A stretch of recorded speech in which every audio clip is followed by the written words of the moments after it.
Vereinigten Königreich ist vielschichtiger strukturiert. Die zahlreichen Joboptionen katapultieren potenzielle Mitarbeiter in eine privilegierte Position, das heißt, die Unternehmen sind gefordert.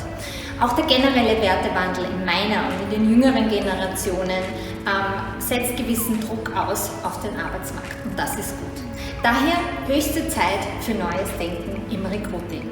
Wie bekommt man Zugang zu den Besten der Besten? Diese Frage habe ich mir gemeinsam mit Ben Gateley, Co-Founder und CEO von HR, gestellt.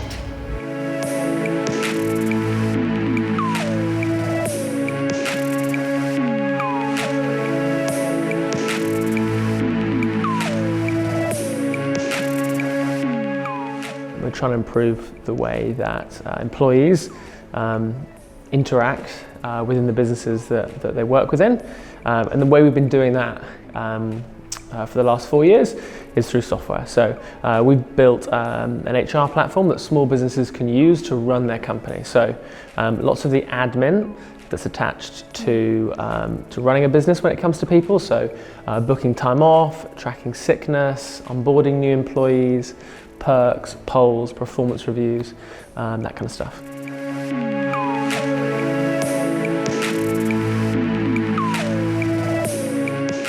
You know, our generation are not driven by the same things that our parents were driven by.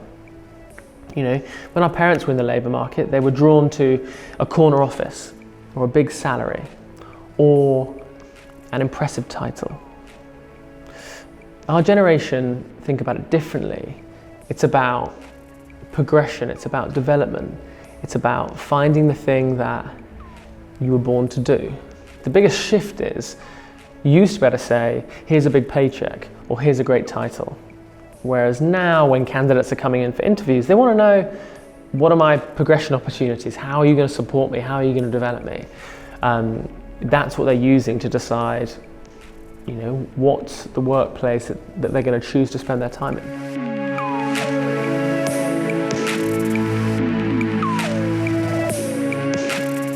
We'll always start with a criteria. So, what are we looking for in a candidate, and what do we think that candidate is doing now?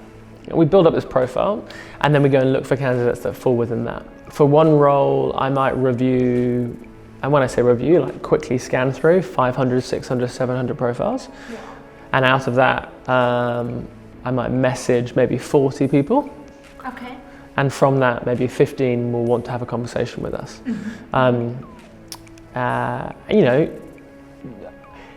I would say often the best people out there are not the ones searching for jobs.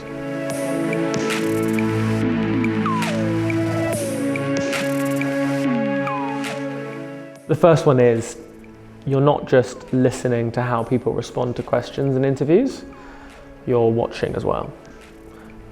So much of how a human communicates is what is their facial expression or their body language. The second one would be, you know, like I said, take the time to really get it right. Don't rush it, and make sure you put your absolute best people on it. The third one is understanding that it is a bit of art but a bit of science. So, you know, in the kind of this current day and age, you hear a lot about different scoring techniques for interviews, how to rate CVs, and becoming very scientific about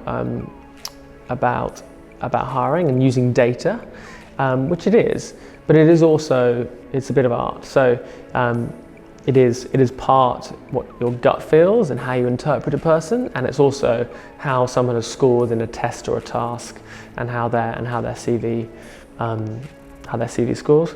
The fourth one for me is, don't just hire on skill, hire on someone's personality and their attitude, because those things are going to go a lot further as you progress than just their skill. You know, the fifth one is involve as many people from across the company as you can. So we always put together hiring teams that are cross-functional, mm-hmm. and also cross kind of level, right? It wouldn't just be a team built up as a leadership team. It would be someone that started 3 months ago, someone that started 3 years ago, in different functions, in different teams, so that everyone feels that they're a part of it, and we're getting lots of different opinions about how is this individual going to behave, interact with the organisation.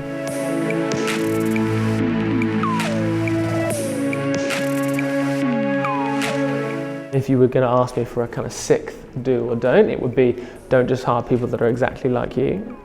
It's very easy to build up an organisation of people who are similar to you. And it's very easy to hire them, it's very easy to identify them. And it's been one of our biggest challenges in Charlie, but also one of the most important things that we've done is trying to build up actually quite a diverse team. And diverse from lots of reasons, from religious background, from country of origin, from age, from socioeconomic status, sex. To me, it's a mindset that links people together. The reason why our team is the way it is because everyone has a pretty similar outlook on the world. We have a shared way of thinking, of being, of values, but different contexts, different ideas, different paths, different histories.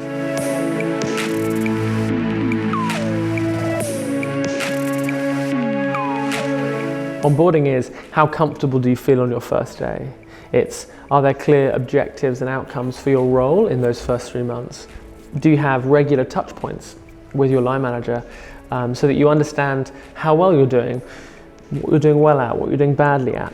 Are you getting regular feedback? Are there kind of proper review points during your probation so that you can really track your progress? You need to invest as much resource in onboarding someone as you do in hiring someone. And I see it time and time again. People invest loads of time into hiring, and they hire someone, and there's nothing. Yeah. And then 6 months later, they're like, oh, this candidate's not working out. And it's like, well, it's because you've not invested any time in giving them the tools to succeed. So yeah, hiring is 50% of the battle. Okay. The other 50% is how you onboard them, support them, develop them over that initial period.